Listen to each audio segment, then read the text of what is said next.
Halo teman-teman semua, selamat datang di channel Tokunime. Di sini kami akan membahas lanjutan anime Tokyo Revengers yang kami ambil dari manga canonnya. Sehingga bagi teman-teman yang hanya ingin menonton dari animenya saja, saya sarankan untuk berhenti menonton sampai di sini. Namun jika kalian tidak keberatan dengan spoiler yang ada, maka kalian menonton konten yang tepat. Pada episode sebelumnya, kita ditunjukkan masing-masing surat yang dimasukkan eksekutif Toman ke dalam kapsul waktu. Namun dalam janji yang dibuat Mikey, malah ia sendirilah yang tidak datang dalam pertemuan itu. Meskipun begitu, setelah membaca surat yang ditulis Mikey di masa lalu, semua anggota mulai mengerti alasan Mikey meninggalkan mereka semua. Namun Takemichi yang ditinggalkan sendirian mendapati sebuah kaset video yang berisi rekaman video Mikey 12 tahun yang lalu. Bagaimana kelanjutan ceritanya? Mari langsung saja kita bahas alur cerita Tokyo Revengers episode kali ini.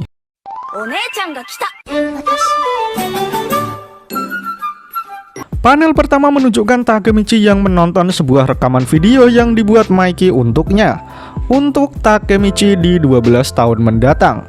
Sudah banyak yang kukatakan di suratku, tapi ada sesuatu yang ingin kubicarakan hanya denganmu. Ketika aku tidak bisa mengendalikan diriku, seolah-olah ada diriku yang lain. Itu adalah impulsivitas gelap. Takemichi sedikit kaget, namun ia mulai mencerna perkataan Mikey. Ia teringat hal itu sama seperti saat Mikey ingin membunuh Kazutora. Yang mendorong impulsivitas gelapnya adalah Shinichiro, Emma, dan juga Baji. Mikey kemudian melanjutkan perkataannya di dalam video. Aku takut akan jadi seperti apa diriku dalam 12 tahun. Kalian pasti tidak akan nyaman berada di sekitarku. Itulah mengapa aku mengucapkan selamat tinggal kepada semua anggota Toman. Kau paham kan? Aku tidak ingin kalian semua terlibat denganku. Takemichi, berjanjilah padaku. Dalam 12 tahun, tolong menjauhlah dariku. Jangan kembali ke masa lalu untuk menyelamatkanku atau semacamnya. Berjalan di jalan ini adalah keputusanku sendiri. Takemichi, kita tidak akan bertemu lagi. Jadi biar ku katakan padamu untuk yang terakhir kalinya. Kumohon hidup berbahagialah. Mikey mengatakan itu dengan senyuman manis di wajahnya. Hal itu membuat Takemichi tidak tahan dengan senyuman yang terukir di wajah Mikey. Setelah menonton video tersebut, Takemichi berpikir jika Mikey menjadi jahat bukan karena orang lain, itu karena impulsivitas gelapnya sendiri. Sehingga Takemichi berpikir jika ia tidak bisa melakukan apapun tentang hal itu. Kemudian ia pulang menaiki kereta ke rumahnya. Di perjalanan, Takemichi bertemu dengan Kazutora. Di sana, Kazutora mengatakan jika ia menemukan beberapa petunjuk mengenai keberadaan Mikey. Namun Takemichi menjawab jika sekarang Takemichi sudah tidak membutuhkannya. Sontak Kazutora terkejut dengan perubahan sikap Takemichi. Apa yang sudah terjadi padanya? Kemudian Takemichi berkata jika ia tidak ingin berhubungan dengan Bonten kembali, karena itu adalah keinginan Mikey sendiri. Hal itu membuat Kazutora sedikit terkejut dan menanyakan alasan Takemichi. Beberapa hari berlalu setelah kejadian tersebut. Kini Takemichi sedang menyiapkan pernikahannya bersama teman-temannya. Di sana juga ada Yujuha yang bertugas mendandani Hina. Setelah Hina menggunakan gaunnya dan sedikit merias diri, Takemichi melongo dengan kecantikan alami yang dimiliki calon istrinya. Hakai memuji kecantikan Hina, sementara Chifuyu berkata jika Takemichi tidak layak mendapatkan wanita secantik Hina. Sementara Hina sendiri hanya menanggapinya dengan tersenyum. Tapi tiba-tiba, tidak ada angin, tidak ada hujan, Takemichi menangis. Hina pun bertanya, kenapa Takemichi malah menangis? Kemudian Takemichi menjawab jika ia bahagia, maka senyuman Mikey muncul di pikirannya. Kemudian Takemichi mulai mengingat perkataan Mikey ketika berada di taman. Saat itu, Mikey meminta tolong kepada Takemichi jika ia terlihat goyah dan bertindak seperti tidak semestinya. Mikey meminta supaya Takemichi menegurnya, sama seperti apa yang Shinichiro lakukan. Takemichi mengingat jika Mikey memang selalu bertindak seperti itu. Ia selalu tersenyum walaupun di masa sulit sekalipun. Dalam hatinya, Takemichi berkata jika ia tak bisa menepati janjinya untuk menjauh dari Mikey, karena satu-satunya orang yang bisa menyelamatkan Mikey adalah Takemichi. Sebelum kalian lanjut nonton, bantu kami untuk menekan tombol subscribe dan nyalakan loncengnya supaya kalian tidak ketinggalan informasi menarik dari channel Tokunime. Scene lalu menunjukkan Takemichi yang dipukuli seseorang karena terlalu bernafsu mencari markas Bonten. Takemichi terlihat sudah babak belur dan diperingati supaya tidak kembali ke toko. Alasannya karena orang-orang tersebut tidak ingin terlibat dengan geng Bonten tersebut. Sesaat kemudian Takemichi memaki karena pencariannya mendapatkan jalan buntu.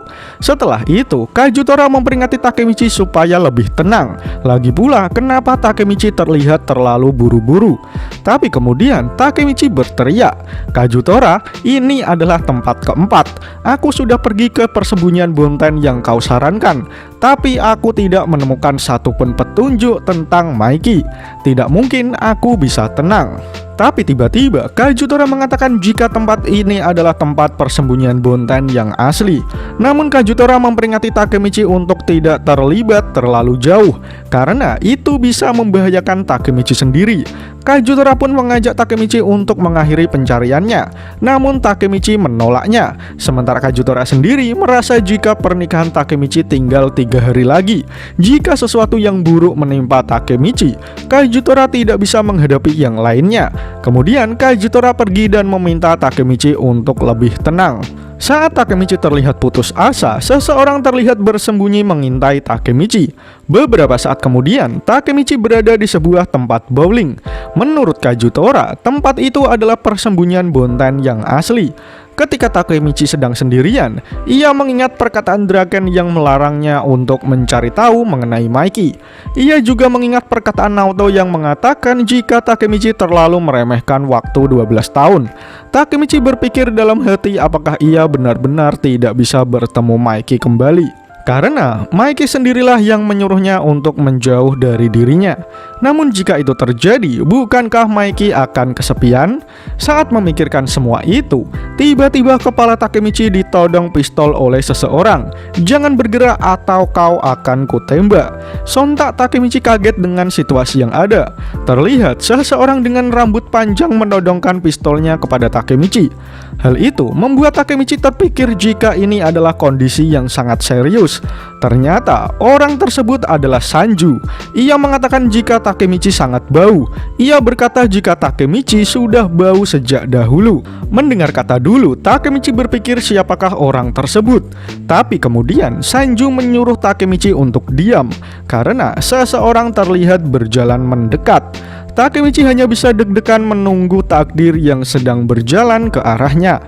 Orang tersebut kemudian duduk di belakang Takemichi. Kemudian Sanju berkata pada Takemichi jika bosnya ingin berbicara dengan Takemichi. Dan ternyata orang tersebut adalah Sano Manjiro alias Maiki di masa depan. Takemichi belum menyadarinya hingga Maiki berkata, "Ini masa depan terbaik, bukan? Jadi apa yang ingin kau tanyakan?" Mendengar suara itu membuat air mata Takemichi terjatuh karena ia bisa bertemu lagi dengan Maiki. Walaupun kondisinya sangat serius, dan chapter pun berakhir. Pada episode kali ini kita ditunjukkan alasan Maiki berubah menjadi jahat. Hal itu terjadi bukan karena dorongan orang lain, melainkan impulsivitas gelap milik Maiki sendiri yang mengubahnya. Takemichi sempat berpikir untuk berhenti mencari tahu tentang Maiki.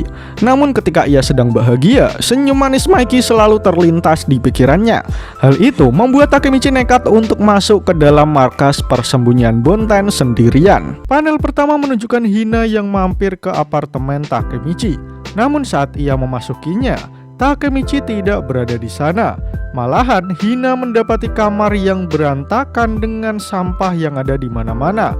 Padahal Hina tidak lama baru saja berkunjung ke apartemen Takemichi. Saat itu juga Hina memutuskan untuk membersihkan sampah yang berada di apartemen Takemichi. Namun tiba-tiba kalung milik Hina terlepas dari lehernya. Hal itu membuat firasat Hina menjadi buruk. Ia khawatir akan terjadi hal yang tidak ia inginkan. Scene kemudian menunjukkan Takemichi yang masih syok melihat Maiki di sana. Maiki kemudian berkata, "Masa depan yang hebat, bukan? Jadi apa yang ingin kau tanyakan, Takemichi?" Takemichi kemudian menunjukkan sebuah surat. Ia ingin memberikan surat itu kepada Maiki karena itu adalah undangan pernikahan Takemichi bersama Hina. Bagaimanapun Takemichi ingin supaya Maiki dapat hadir di pernikahannya. Semua baik-baik saja seperti janjimu 12 tahun yang lalu. Semuanya termasuk Hina hidup bahagia. Semuanya kecuali kau." Sanju yang merasa tersinggung dengan ucapan Takemichi menyuruhnya untuk menjaga ucapannya atau ia akan menembak kepalanya. Namun tiba-tiba Maiki menyuruh Sanju untuk meninggalkannya berdua saja bersama Takemichi, karena ia ingin bicara hanya berdua dengan Takemichi. Sanju pun hanya bisa menuruti perkataan bosnya. Ia lalu berjalan meninggalkan Takemichi dan juga Maiki. Takemichi lalu mulai membuka obrolan. "Maiki, apa maksudnya impulsivitas gelap itu? Kupikir alasan kenapa kau berubah adalah Kisaki atau kematian kakakmu. Tapi tampaknya bukan hal itu yang menjadi alasannya. Apa yang kau bicarakan di dalam video itu?" Maiki pun hanya diam saja mendengar perkataan Takemichi, sehingga tempat itu dipenuhi kebisuan. "Aku tidak bisa kembali ke masa lalu dengan cara salaman dengan Naoto, karena tujuanku menyelamatkan Hina telah terpenuhi. Itu semua berkat dirimu." "Tidak apa-apa, kau tidak harus berkata apapun untuk mengerti. Masa depan ini berbeda, karena kau yang melindungi semuanya. Oleh karena itu, sekarang giliranku untuk menyelamatkanmu." Baru saja Takemichi berkata seperti itu, tiba-tiba terdengar suara tembakan. Dan setelah ia menoleh, terlihat Maiki menembakkan pistolnya yang mengenai punggung Takemichi sampai bolong. Tak hanya satu kali, Maiki menembak kembali Takemichi yang membuatnya langsung terjatuh tak berdaya. Takemichi terluka terkena tembakan Maiki yang melihatnya dengan tatapan yang sangat tajam. Tak berhenti sampai di situ, Maiki masih bersiap menembak Takemichi sekali lagi. Dan sesaat kemudian, suara tembakan terdengar sekali lagi. Di tempat yang berbeda, Hina yang sedang mencuci piring merasakan angin yang begitu kencang masuk lewat jendela. Setelah selesai mencuci semua piring yang ada, Hina lalu kepikiran Takemichi. Karena malam sudah larut, ia masih juga belum pulang. Sementara itu di tempat yang berbeda, Takemichi terjatuh tak berdaya dengan tubuh yang sudah berlumuran darah. Sementara Maiki hanya menatap wajah Takemichi dengan tatapan yang sangat tajam. Sebelum kalian lanjut nonton, bantu kami untuk menekan tombol subscribe dan nyalakan loncengnya supaya kalian tidak ketinggalan informasi menarik dari channel Tokunime. Di lantai atas bangunan, terlihat Takemichi sudah tak berdaya di hadapan Maiki. Di sana, Maiki berkata pada Takemichi alasan ia tidak ingin bertemu lagi, karena semua hanya akan berakhir seperti ini. Takemichi terlihat bersimbah darah di hadapan temannya sendiri. Kemudian Maiki berbalik dan berkata jika perjalanan panjang Takemichi berakhir sampai di sini.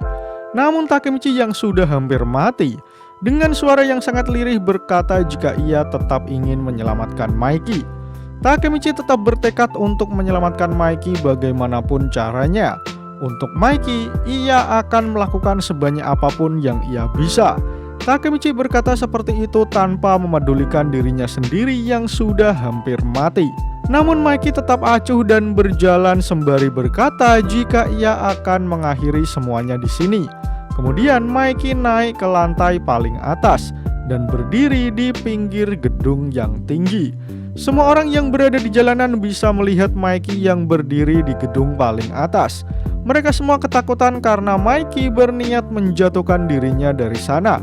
Sanju yang mendengar bisik-bisik seseorang akan bunuh diri langsung melihat ke atas juga.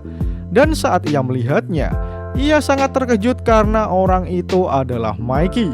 Ia pun berteriak memanggil namanya. Sementara Maiki sendiri dari atas sana tiba-tiba teringat perkataan semua teman-temannya yang selalu mendukungnya. Ia juga teringat dirinya yang dulu masih menjadi ketua Toman. Dari atas gedung, ia membayangkan dirinya adalah ketua Toman dulu lalu berteriak dengan kencang sembari tersenyum. Tak lama kemudian, Maiki pun menjatuhkan dirinya, diiringi dengan teriakan Sanju dari bawah. Namun Maiki yang sudah pasrah memilih untuk menutup mata dan terjun bebas dari sana. Namun tiba-tiba Takemichi datang dan menangkap Maiki dari sisi gedung. Di sana, Takemichi berteriak jika ia tidak akan membiarkan Maiki mati. Mikey pun hanya bisa termenung karena percobaan bunuh dirinya digagalkan Takemichi. Takemichi berhasil memegang tangan Mikey di saat yang tepat, sehingga untuk sementara Mikey bisa selamat. Orang-orang yang berada di bawah pun sangat heboh dan memotret kejadian yang mengejutkan tersebut. Sementara itu, Takemichi menyuruh Mikey untuk memegangi tangannya. Tetapi Mikey berkata jika ini adalah tindakan yang bodoh. Ia berusaha membunuh Takemichi, tetapi Takemichi malah berusaha menyelamatkannya. Takemichi pun berkata pada Mikey untuk cepat memegangi tangannya, karena Takemichi sudah mulai kehilangan kesadaran. Namun Mikey malah menyuruh Takemichi untuk melepaskan genggaman tangannya saja, karena Mikey ingin mengakhiri semuanya di sini. Tetapi Takemichi dengan sedikit menangis mengatakan jika Mikey akan menyesal jika ia melakukan hal itu. Mikey, kumohon cepatlah, aku pasti akan menyelamatkanmu. Bagaimanapun aku akan kembali ke masa lalu sebanyak apapun yang aku bisa. Mikey kemudian menjawab, apa yang kau katakan? Kau tidak bisa kembali ke masa lalu lagi kan? Inilah mengapa aku tidak pernah ingin bertemu denganmu. Aku tidak ingin ini terjadi. Jelas-jelas aku baru saja menembakmu, Takemichi. Kumohon biarkan aku dalam kedamaian. Mendengar ucapan Mikey, secara tidak sadar Takemichi menangis lebih deras. Namun ia berbalik meneriaki Mikey dan menyuruhnya untuk diam. Mikey pun sedikit terkejut dengan teriakan Takemichi. Kenapa kau selalu seperti ini, Mikey? Selalu dan selalu kau menaruh semua beban pada dirimu sendiri. Sano Manjiro, katakan sekali saja. Katakan tolong bantu aku, sialan. Takemichi mengatakan hal itu dengan sangat emosional, karena ia benar-benar ingin menyelamatkan Mikey. Dari teriakan itu, Mikey seperti tersadar. Takemichi semakin erat memegang tangan Mikey. Dengan tersenyum, Takemichi berkata, aku pasti akan datang untuk menyelamatkanmu, Manjiro. Mendengar hal itu, tanpa sadar Mikey sendiri mulai menangis. Ia terharu dengan ketulusan yang dimiliki Takemichi. Kemudian Mikey mulai menggenggam tangan Takemichi dan berkata, tolong bantu aku, Takemichi. Mikey mengatakannya dengan air mata yang terjatuh dan kini tangan keduanya saling menggenggam. Takemichi pun terharu mendengar perkataan Mikey. Namun sesuatu yang aneh mulai terjadi. Ketika tangan Takemichi dan Mikey saling menggenggam, tiba-tiba Takemichi merasakan getaran lompatan waktu yang biasanya ia lakukan bersama Naoto. Tak lama kemudian, Takemichi terbangun dengan mata yang masih sembab. Namun saat ia melihat kalender, hari itu berada di tahun 2008 dan Takemichi juga masih tinggal bersama ibunya. Seragam SMA juga terpajang di kamar Takemichi. Sementara Takemichi sendiri masih kebingungan dengan apa yang baru saja terjadi. Ia sedang bersama Mikey dan sekarang ia berada di tahun 2008 dan chapter pun berakhir. Pada chapter kali ini kita ditunjukkan sosok Mikey di masa depan. Takemichi bertanya banyak hal, namun Mikey belum banyak mengatakan apapun.